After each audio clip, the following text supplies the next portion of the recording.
Tell me a bit about Nelson Mandela, because I think here people just remember this kind of hero. Yeah. I was too young. I was born in '89, so I remember reporting You're younger on than his. my wife. What's that? You're younger than my wife. I'm younger than your wife. Oh, no, but I should be. No, she's a lot younger than me. Yeah. How old's your wife? Born in 81. Okay. Well, yeah, I'm younger than her. And But you remember Mandela as this fuzzy, warm, Yes. rainbow nation, hero, saved the world. yeah, He went to jail, convicted in a court of law, watched by the world, justifiably as a terrorist. He formed the military armed wing of the ANC, Mkhonto weSizwe, MK, the spear of the nation. And he basically said, if women, children get killed in the process, so be it. Okay? Nelson Mandela, everyone's nice, warm, fuzzy Nelson. Spent 27 years in jail, most of it on Robben Island. But when he came out, he decided, he must have looked in the mirror, looked out of the country and said, the only way to make this country work is to be compassionate and to, and not to have reparations and anger and hatred. And once you carry those things forward with you, you can never recover. And South Africa created something that no one else had ever done, the Truth and Reconciliation Committee. Extraordinary thing. And the Truth and Reconciliation Commission was where if you voluntarily stood up and admitted to what you had done, murders, killings, by instruction or not, under apartheid, in front of the public, in front of people's parents, kids, whatever, you admitted what you'd done, you would have reconciliation. It was an incredible bloodletting. Are we talking about members of the apartheid regime who killed people in jail? I see. Police who brutality against whatever. Admit it, you won't be convicted. Wow. But you've got to tell the truth. Like opposite from what happened with the Nazis. Correct. Well, they had the Nuremberg trials, but in South Africa, Nelson Mandela and the new government decided the only way forward was to have truth and reconciliation. Extraordinary thing. However, 30 years later, because the ANC has failed the country and failed everyone so spectacularly by stealing and looting the country to death, guess who they're blaming now all of a sudden? Apartheid, colonialism, and whiteness. 30 years later. Just because they've failed on every front. Yeah. What was it like for you growing up? So you grew up in apartheid. Did you recognize some of the what we would now see as horrors and atrocities? So apartheid means separateness. If you translate apartheid, it means separateness, and the intention was separate development. It was kind of paternalistic. White South Africa was 25% of the population. At that time, it's now 7%. Because population growth out of control. Yeah.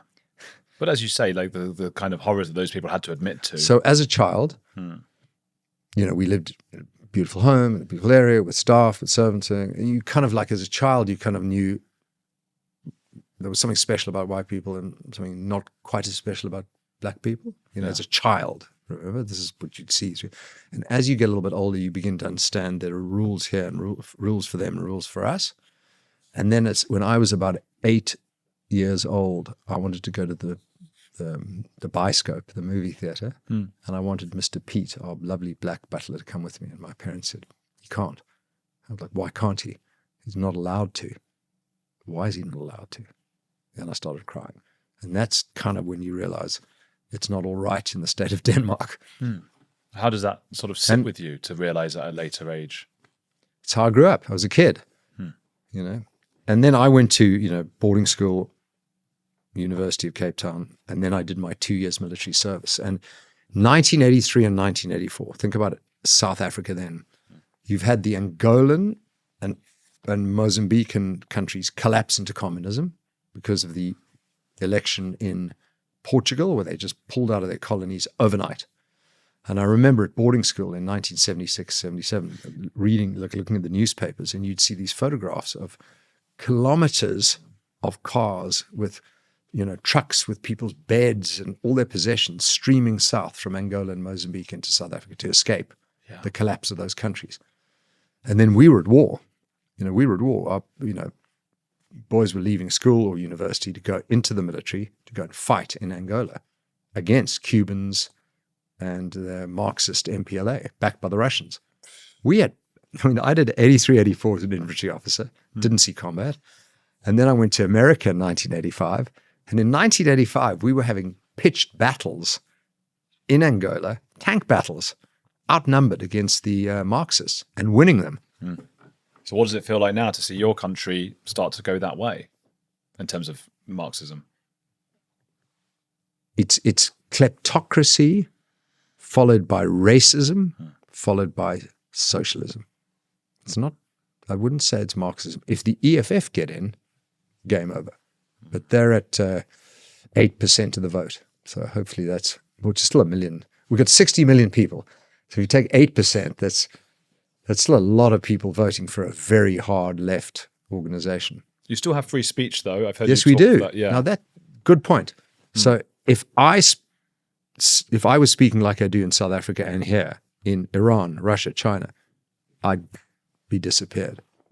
Yeah. So we do have free speech. We do still have, the elements of democracy and democratic institutions and a judiciary that's still working. The ANC lost power in 2024 and went from 57 to 40% and accepted it. So they're positives, but the political side is moving in the right direction so slowly, brutally slowly. Our economy is collapsing, and you know how it goes: slowly, slowly, slowly, and then immediately. Yeah. And tariffs are about to hit us. American tariffs, 30%. Yeah. It's not looking good. It's a mess. And all young people, if you've got not just white, but if you've got ability and talent, you've got one foot out the country. You're looking at the South African going, what hope do I have here? Why should I bother? Why is South Africa almost uniquely anti-Israel? Not South Africa, the ANC. Because they're being bribed by Iran. Do you think, really? 100%. Do we know this? Yes, we do. Absolutely. There's an extraordinary researcher called, I think it's Justin Lewis up in Glasgow, and I'm hopefully speaking to him tomorrow, who's done a full analysis of it. There's also all the work that's come out of Israel and all the work that's come out of America, which definitively shows that South Africa has aligned itself with Russia, China, North Korea, and Iran. And just before the 2024 election, the ANC was bankrupt. Bankrupt. They couldn't fund anything, and all of a sudden, flush with cash. Wow. And Naledi Pandor, the head of the Department of International Affairs, had been flying back and forward to Iran. Cyril Ramaphosa, our spineless president, was caught with millions of dollars of cash stuffed in his sofa. Ramaphosa. Wow. God. So Iran has been sending money to the ANC. South Africa is not a supporter of Iran, is not pro-BRICS. It's much more of a pro-West country. It's just the ANC has dislocated its view from the rest of the country and its voter base because it's being bribed.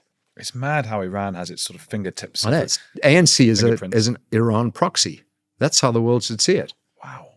I used to live in Argentina, and there were so many stories in countries around the world that are similar to this, but they've had one big terrorist attack. It was on a Jewish center in the 1990s, and it was found that Iran had sorted that out, and Argentina had sort of hidden that it had happened because they were receiving money from Iran. It's interesting that Malay is very pro-Israel. Yeah. I think he's converting to Judaism. Well, he's always sort of at the wall, isn't he? But I think he's converting to Judaism. I was there. He was going around. I love him. I think he's great. So do More I. More nutters like him, please. I was having arguments at the dinner tables because I was living out there for years and about me, because I was very pro-Millet as well. But he's a nutter. I mean, he cloned his dog 6 times, and he goes around. He says his dog told him to become president in a dream.